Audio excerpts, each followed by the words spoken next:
Hello, everybody. It's Larry at Good Things to See.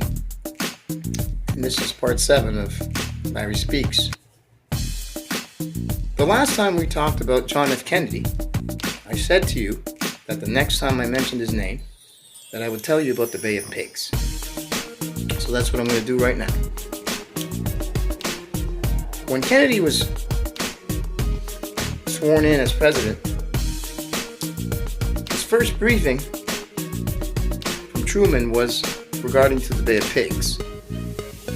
They had brought in a bunch of refugees from Cuba who had left there because of the regime they weren't happy with that were governing things. They had come to the United States and they were migrated here, a bunch of them, Cubans. And what the military had thought to do was, because of things that were going bad in Cuba regarding to the Americans, and mind you, Cuba was built with American money by the Americans. It used to be their playground, giant countryside Las Vegas. So when that went bad, and all the refugees came here to live, they decided to group them all back together and turn them into a little military group, give them guns, and send them back to coup the country, to take over. And it all backfired. It all went bad. And Kennedy was the one that was stuck with the aftermath of all of that, although it was the outgoing president, I believe it was Truman, was going out. I think it was Truman. I'm not sure. I didn't study that part. It went bad, and that was the Bay of Pigs, sending in American Cuban refugees, weaponized, and to go back and take over the country, and it went bad because it didn't work at all, and they basically got caught, and it all backfired. And that's what happened with the Bay of Pigs. That wasn't the reason why they assassinated him, though. There was more to it. That was one of the reasons that was behind things going bad for him. But that wasn't even part of the iceberg that sank him. But Kennedy's murder in Dallas was something I witnessed the tapes to when I was a child. My father watched it on TV. We were all watching it and made us all sit and watch. I watched his head explode like a watermelon. I know what I saw. I said, "Daddy, his head exploded like a watermelon." I remember saying that. And let me tell you some stuff you didn't know about the JFK situation after his killing. There was a police officer by the name of Tippit, J.D. Tippit, that was also murdered about an hour after the president was shot. He was a police officer that was sitting somewhere off his beat, waiting for somebody, and then was shot. A woman witnessed seconds after the shooting that there were 2 other policemen out there, and she saw that. When she looked out, there were 2 other policemen, or 2 men dressed as policemen, with Tippit, the one that was shot. Now, the same person that shot Harvey Oswald, Jack Ruby, is the same person that killed Tippit, and I'll tell you how and why. Ruby was a hitman, and his job was to kill Oswald. But before that, because of the botched up shooting of Kennedy, his head was exploded. His head was blown right out. There was 1/6 of his brain left, and it was dripping on the table in the corner, so coming out of his head. There was nothing there. So they couldn't use the neck shot from the back, Harvey Oswald, from the observatory, from the library observatory building, or the book observatory. They couldn't use that unless they made it look like the damage was from the back. But the shot that shot him, it was actually Reeves, the driver, that turned around and shot him point blank with a .45 Magnum right in the head. Blew his head right off. Blew the whole back right out. It's gone.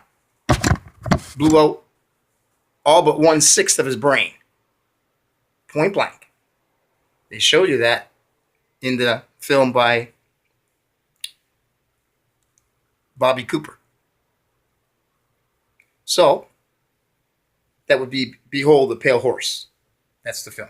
If you want to see it, where Reeves turns around and shoots him, the driver. You see it clearly. Just watch the driver. Everyone's always watched Kennedy for that. They're watching Kennedy to get killed. Watch the driver. Keep your eye on the driver, and you'll see who kills Kennedy.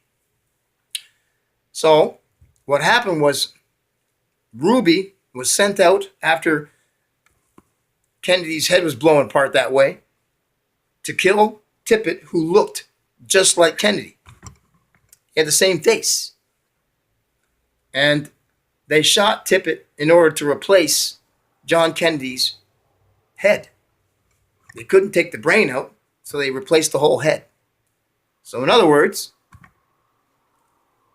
Ruby killed Tippit before he killed Oswald.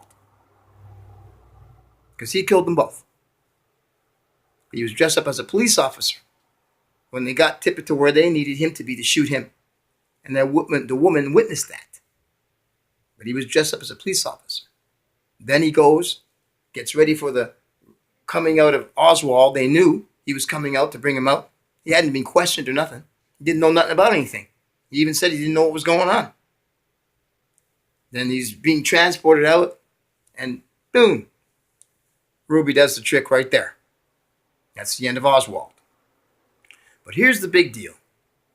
That grave with that forever flame, eternal flame,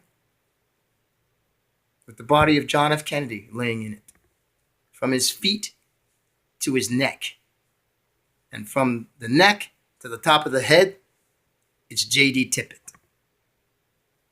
In other words, the eternal grave, the grave with the eternal flame, has two men in it. How's that for some information? Because that's a fact. Those are the facts. Lee Harvey Oswald was killed by the same man that killed Tippit. And that's a fact. Jack Ruby killed them both. And now you know why. So, I think that's enough information for you now. Unless you think you can handle something else, you need to check on that. But that information fits together pretty good. And I'm agreed that that's a fact. Jack Ruby killed Tippit before he killed Lee Harvey Oswald. And the photo of the one surviving woman that was on the grassy knoll taking pictures during the assassination has shown that Lee Harvey Oswald was on the ground level watching the parade going by, like everyone else was at the time of the shooting. I'll see if I can find that photo and show it to you. But I've seen it. And you probably will too.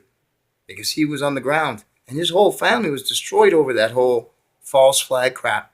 Because he was killed by the Secret Service and the CIA. In his own car, by his own driver, Reeves. Standing down for now. I hope you learned something today. It's been fun talking to you. I love you all. God bless. And don't forget to be Christians. We'll see you soon. Love you. Bye-bye.